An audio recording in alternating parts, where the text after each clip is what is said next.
Hello friends, welcome back to Dhanashree baby talks. ఇక్కడైతే మిగిలిన ఇడ్లీ పిండితో చిట్టి పునుగులు వేసుకుందాం ఫ్రెండ్స్. చాలా టేస్టీగా ఉంటాయన్నమాట. నాకైతే ఇడ్లీ వేయగా కొంచెం ఇడ్లీ పిండి మిగిలింది. సో అందులో అయితే మామూలుగా బియ్యం పిండి ఉంటుంది కదండి, ఆ బియ్యం పిండి అయితే వేసి కలిపి పెట్టేసుకున్నాను అనమాట. ఇన్ కేస్ మీరు ఈవినింగ్ బోండాలు వేసుకోవాలి అనుకుంటే మార్నింగ్ ఇడ్లీ వేయగానే మిగిలిన పిండిలో ఇలా బియ్యం పిండి అనేది కలుపుకోండి. ఇంకొంచెం గట్టిగా కలుపుకున్నా కానీ వాటర్ వేసుకొని కలుపుకోవచ్చు. ఇందులో అయితే అల్లం ముక్కలు అండ్ ఆనియన్స్, పచ్చిమిర్చి, జీలకర్ర, కరివేపాకు, కొత్తిమీర ఇవన్నీ వేసి తగినంత ఉప్పు వేసుకోండి. సోడా ఉప్పు అయితే అవసరం లేదండి. ఇంకా ఇవన్నీ వేసుకొని కలిపి పెట్టేసుకోండి. మార్నింగే కలిపి పెట్టేసుకున్నారనుకోండి, ఈవినింగ్ వరకు బాగా నానుతుంది. పునుగులు కూడా చాలా చాలా టేస్టీగా ఉంటాయన్నమాట.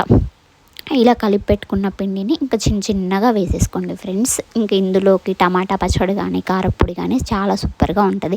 ఆల్రెడీ నేను ఇక్కడ డీప్ ఫ్రైకి ఆయిల్ పెట్టేశాను. ఆయిల్ని అయితే నార్మల్గా కాగించుకోండి, ఎందుకంటే ఇది ఇడ్లీ పిండి కాబట్టి ఆయిల్ ఎక్కువగా కాగిందంటే పైన మాడిపోయి లోపల అనేది కాలవన్నమాట. అదే నార్మల్గా కాగితే మనం పునుగులు వేసుకోగానే ఆయిల్ అనేది నార్మల్ అయిపోతుంది.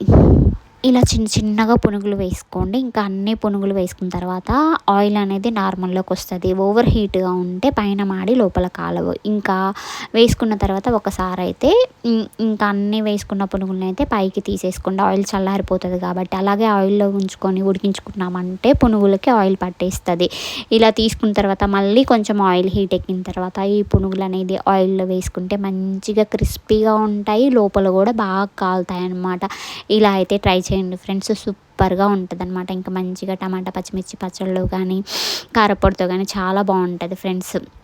ఈ రెసిపీ అనేది క్లియర్గా డీటెయిల్గా లాంగ్ వీడియోలో పోస్ట్ చేస్తాను. ఎవరైనా చూడకపోతే చెక్ చేసేయండి. లింక్ అనేది డిస్క్రిప్షన్లో ప్రొవైడ్ చేస్తాను. Thank you friends, thank you for watching this video.